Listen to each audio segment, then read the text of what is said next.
Hey guys, welcome back to the channel. And yesterday afternoon, I watched Knock at the Cabin, which is a 2023 apocalyptic psychological horror film from M. Night Shyamalan, who also wrote and directed the film. I tend to like a lot of Manoj Night Shyamalan's movies quite a bit. Not just the Indian bias, but um, some of them haven't been that great, even though I tend to give them the benefit of the doubt because it's him, and most of his movies have been really good. But yeah, a couple of them have not been all that great. Um, but this one I kind of like quite a bit. It is. It was surprising to me as to exactly what the thing was. I avoided as much as spoilers as I could, so it was surprising the end as to what the movie turned out to be. And yeah, I'm actually delighted that that was the way that the movie ended up. It is based on 2018 novel The Cabin at the End of the World by Paul G. Tremblay. I've never read any of his books, but seems to be interesting. The movie stars Dave Bautista, Jonathan Groff, Ben Aldridge, Nikki Amuka Bird, Kristen Huey, Abby Quinn, and Rupert Grint. So, of course, I don't know any of the other actors except for Bautista.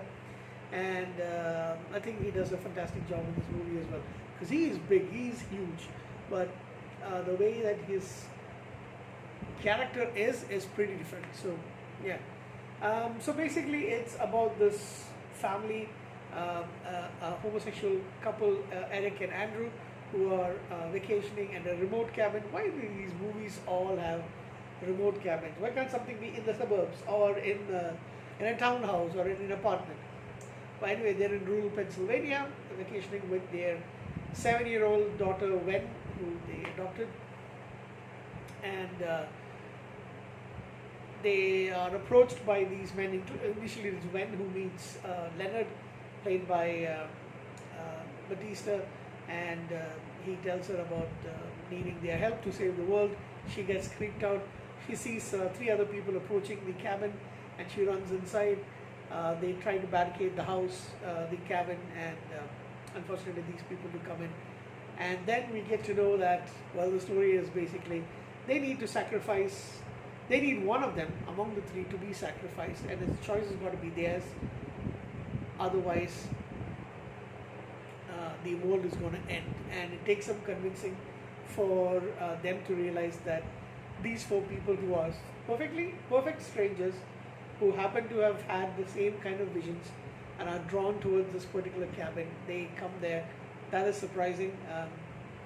But yeah, so the longer it happens, we see catastrophic events happening around the earth. You have planes falling down, you have earthquakes and tsunamis and illnesses without, and all's happening in a span of a couple of days, which is surprising. But yeah, anyway, one by one, the 4 they are supposed to represent the 4 horsemen of the apocalypse. They kill themselves willingly.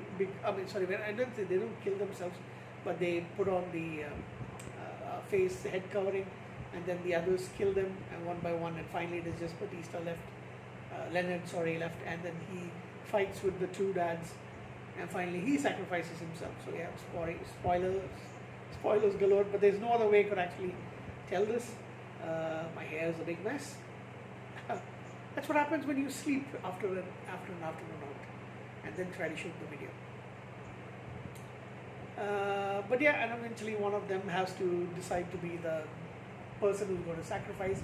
He himself has a vision of what's going to happen in the future, where he sees the other partner and who's much older, and Wen, who's grown up, thriving and surviving in society. So they know that the sacrifice will not be in vain. And yeah, that's basically the movie. There's also the song that plays called Boogie Shoes by Casey and the Sunshine Band. I don't remember, is it Casey and the Sunshine Band that actually sings that song, Walking on Sunshine? But I thought it was a lady who sings it. Oh yeah, it is. I haven't heard too much of their songs, but yeah, they are a staple of the 80s. So anyway,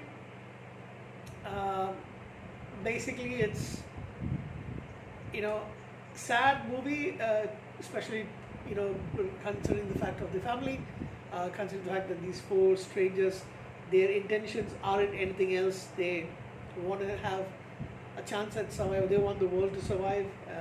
Basically, that's what they want to do. They want them to they want these people to make the choice. And I think the girl really steals the scene. Her name is Kristen Cui. Cui, I'm not sure how you pronounce that. She is adorable.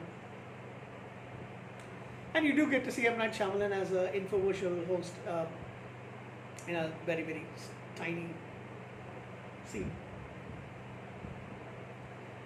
I'll give this movie a 7.5 out of 10.